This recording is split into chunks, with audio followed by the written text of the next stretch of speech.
अस्सलाम वालेकुम students.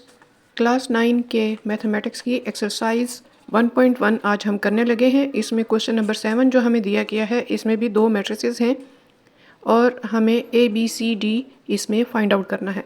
Question number 7 भी हमारा क्वेश्चन नंबर 6 की तरह से है, जिसमें दो मैट्रिसेस इक्वल दी गई थी और हमने कोऑर्डिनेट वैल्यूज़ जो हैं उनको इक्वल किया था, इक्वेट किया था। अभी भी इसी तरह है, 4 वैल्यूज़ फर्स्ट मैट्रिक्स में हैं, फिर ये मैट्रिक्स जो है दूसरी मैट्रिक्स के इक्वल है, उसमें भी 4 वैल्यूज़ हैं। तो हम जो A11 के प्लेस पर है उसे दूसरी मैट्रिक्स के A11 के प्लेस के इक्वल ले लेंगे और इसी तरह बाकी सब प्लेसेस का भी। तो इस तरह हमारे पास 4 इक्वेशंस आ जाएंगी। a plus b equal to -1, इसे इक्वेशन 1 का नाम दे देंगे हम। फिर इसी तरह b प्लस 2c, वो हमें नज़र आ रहा है कि वो 4 के इक्वल है, इसे इक्वेशन 2 दे देंगे हम। इसी तरह 2c plus d equal to 8 और 2a minus D equal to 0। ये 4 इक्वेशंस हमें अपने क्वेश्चन से ही मिल गई हैं। अब हम क्या करेंगे कि इनको आपस में सॉल्व करेंगे। हमें इक्वेशन थर्ड और फोर्थ में ये नज़र आ रहा है कि दो डी जो हैं ये दोनों आपस में कैंसिल हो सकते हैं क्योंकि अपोजिट साइन है, तो इनको ऐड कर लेंगे बाय एडिंग। अच्छा, अब एडिंग कब करनी होती है और सब्ट्रैक्शन कब करनी होती है?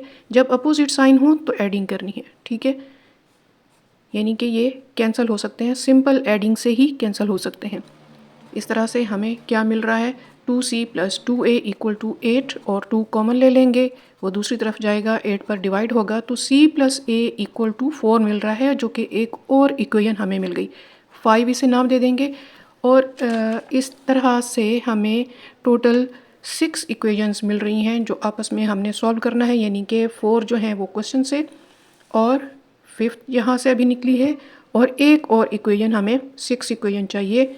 उसके लिए हम ये करेंगे कि देखेंगे किसके साथ इसे सॉल्व कर सकते हैं। ये है c प्लस a, इसे इक्वेशन 1 के साथ जिसमें a प्लस b था, यानी कि a और a आपस में कैंसिल हो सके। तो हमने इसका ऑर्डर थोड़ा सा चेंज कर दिया है जिससे कोई फ़र्क नहीं पड़ता क्योंकि दोनों के प्लस साइन है।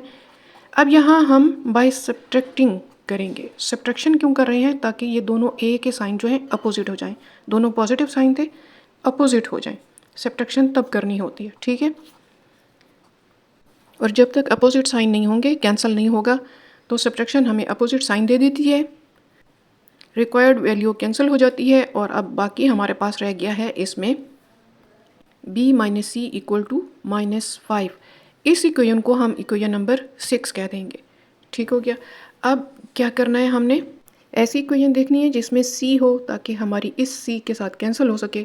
तो ये देखिए c प्लस a यानी कि हमारी इक्वेशन नंबर 5 थी, इनको आपस में सॉल्व कर सकते हैं या फिर हम इसको इक्वेशन नंबर 2 के साथ भी कर सकते हैं, वहाँ से b कैंसिल हो जाएगा। इस तरह से क्या होगा हमारे पास कि बाय सब्ट्रैक्टिंग साइन अपोजिट हो जाएंगे। ये देखिए दोनों के प्लस थे, अगर हम इसे सब्ट्रैक्शन करते हैं तो नीचे वाली इक्वेशन के सब के साइन चेंज हो जाएंगे, तो यहाँ हमें सब्ट्रैक्टिंग करनी है, ठीक है। ये सब के साइन चेंज हो जाएंगे, b कैंसिल हो जाएगा और हमें मिल रहा है 2c plus c equal to 9, 3c equal to 9 और c इक्वल टू 9/3। c की वैल्यू हमें 3 मिल जाएगी। अब हम इस c की वैल्यू किसी ऐसी इक्वेशन में पुट करेंगे जिससे हमें कोई और वैल्यू मिल सके। तो इसके लिए इक्वेशन नंबर 5 भी हो सकती है, इसमें हम पुट करें तो a मिल जाएगा। इक्वेशन नंबर 2 भी हो सकती है, इससे हमें b मिल सकता है। तो आइए देखते हैं हम इसे।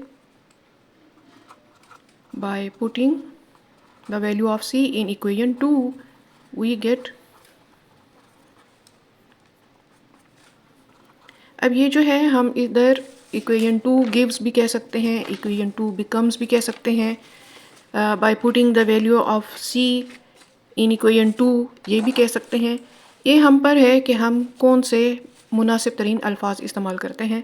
अब हम इसमें वैल्यू पुट कर रहे हैं, c की वैल्यू b प्लस, जहाँ c था वहाँ हमने c की वैल्यू लगा ली है जो कि 3 है। यहाँ से हमें b plus c equal to 4 और b इक्वल टू 4 माइनस 6 यानी कि b की वैल्यू -2 मिल जाएगी।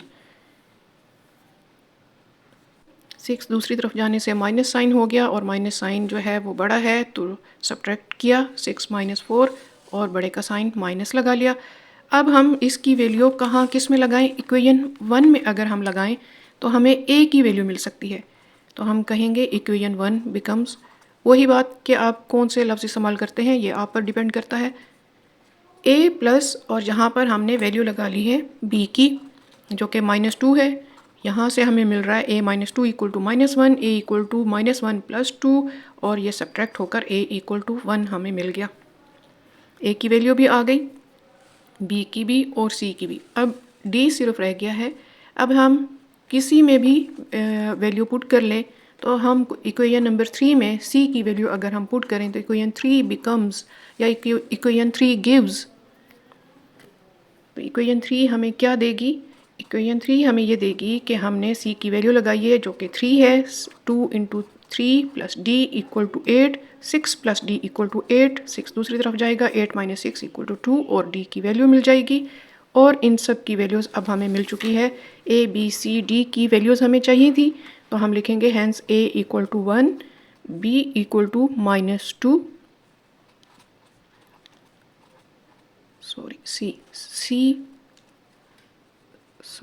C equal to 3 and D equal to 2। अगर आपको लगे ये वीडियो ज़रा भी आपके लिए हेल्पफुल है तो इसे लाइक और सब्सक्राइब कर लीजिएगा और आगे अपने फ्रेंड्स को शेयर भी कर दीजिए।